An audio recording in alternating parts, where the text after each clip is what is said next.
कहते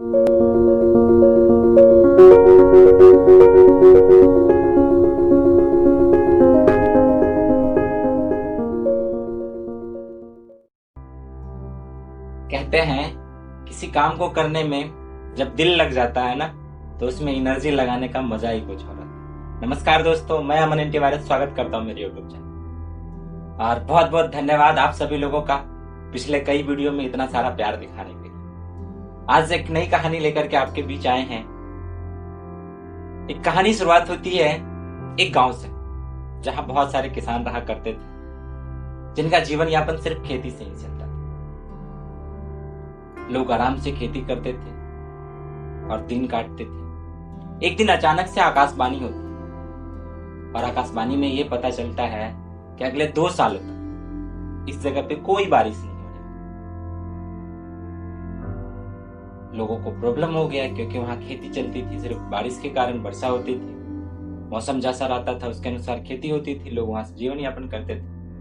और उसमें यह भी बताया गया आकाशवाणी में कि आप अपना अपना सुरक्षित जगह ढूंढ लें, जहां आप अगले 2 सालों तक सही से रह सके, जिंदा रह सके, अपना खान पान कर सके। सब लोग धीरे धीरे गांव खाली करने लगे क्योंकि किसी के पास कोई ऑप्शन बचा नहीं। सब लोग गांव खाली करने लगे। धीरे धीरे धीरे धीरे लगभग गांव खत्म होने लगा। लास्ट के कुछ 5-10 लोग बचे थे, लेकिन उसमें से एक किसान था। इन सब के बावजूद भी डेली खेत में जाते थे और खेती करते थे। लास्ट के जब कुछ 5-10 लोग बचे, तो जब वो लास्ट में जा रहे थे तो किसान से बोला कि अब तो चलो, सारा गांव खाली हो गया, यहाँ रहने से कोई फायदा नहीं है, अगले 2 सालों तक बारिश नहीं होने वाली। लेकिन किसान फिर भी कुछ नहीं बोलता, वो चुपचाप अपना खेत में काम करते रहता। सब लोग खाली कर देते हैं। ये किसान लगातार रोज खेत जाता है, रोज काम करता है। एक दिन चुपचाप से उधर से नारद जी गुजर रहे थे। चुपचाप, उनको पता था कोई लोग है नहीं, कुछ बोलना उचित नहीं, चुपचाप जा रहे थे। अचानक नजर पड़ती है उस किसान पे जो खेत में कुदाल लेकर के अपना खेत तम रहा होता है, खेत कोड़ रहा होता है और फसल बोने की प्रयास कर रहा होता है उनकी तरफ। नारद जी रुके और उनसे पूछे, वहां से सारे के सारे लोग गांव खाली कर चुके, लेकिन आपको क्या हुआ?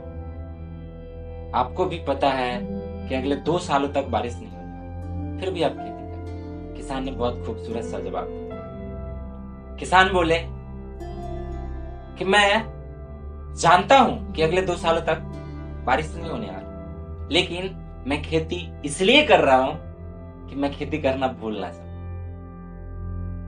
नारद जी को यह बात दिल को छू और वो चुपचाप से जा रहे थे। उनको भी लगा कि शायद अगर मैं नारायण नारायण ना बोलूं तो मैं भी नारायण बोलना भूल जाऊं।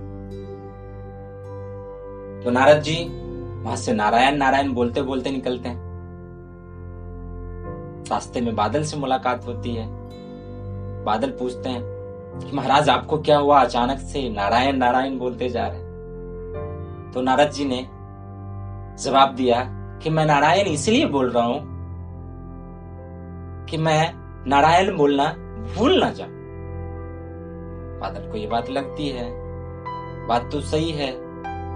अगर जिस काम को आप कर रहे हैं अगर वो करना छोड़ दे तो शायद भूल सकते।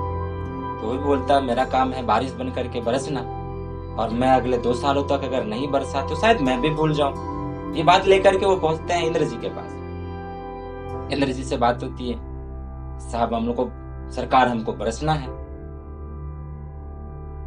इंद्र जी पूछते हैं मैंने तो अगले 2 सालों तक आकाशवाणी की हुई है कि बारिश नहीं होने वाली, लेकिन आप क्यों बोल रहे हैं? तो बारिश बोलता है मैं इसलिए बरसना चाहता हूं कि मैं 2 सालों के बीच कहीं ऐसा ना हो कि मैं बरसना भूल जाऊं।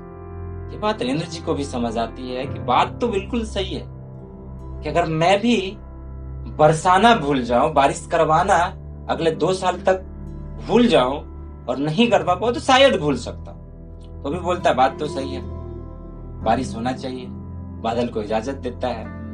उसी दिन उस प्रांत में जहां पे आकाशवाणी हुई थी कि अगले 2 सालों तक बारिश नहीं होने वाली है, उस एरिया में, उस गांव में उसी दिन बारिश होती है, पूरा घनघोर बारिश होती है। सब लोग लौट करके उस गांव में आते हैं। और आश्चर्य की बात तो तब होती है, सारे गांव के किसान का खेत खाली होता है और वो किसान जो रोज जाकर के खेती करता था, रोज जाकर के काम करता था, अपने खेत में काम करता था, फसल के लिए काम करता था, उसका खेत सारा का सारा लहराता हुआ हरे भरे फसलों से भरा। ये कहानी मुझे ये सिखाती है कि जो आपकी काबिलियत है, जिस पे आप काम करना चाहते हैं, जिसमें आपको खुशी मिलता है, वो काम कहीं आप भूल तो नहीं रहे, उससे कहीं दूर तो नहीं जा रहे। आप किसी काम की शुरुआत किए थे और अचानक किसी प्रॉब्लम के कारण वो अभी बंद है, तो आप याद करो कहीं उसे भूल तो नहीं जाए। जिंदगी में आप कोई भी मकसद चूज किए हो, जिसमें आपको खुशी मिलता है, जिसमें आपको दिल लगता है, वो काम को कभी नहीं कर छोड़ना चाहिए, चाहे कितनी भी प्रॉब्लम हो, कितनी भी मुसीबत। ये कहानी कैसी लगी कमेंट में जरूर बताइएगा, और इस टाइप के बहुत सारे और भी इंस्पिरेशनल स्टोरी के लिए चैनल को सब्सक्राइब जरूर करिएगा। और लास्ट में मेरे तरफ से एक लाइन कि कर दिखाओ कुछ ऐसा काम कि दुनिया ले आपके मरने के बाद भी आपका। Thank you so much.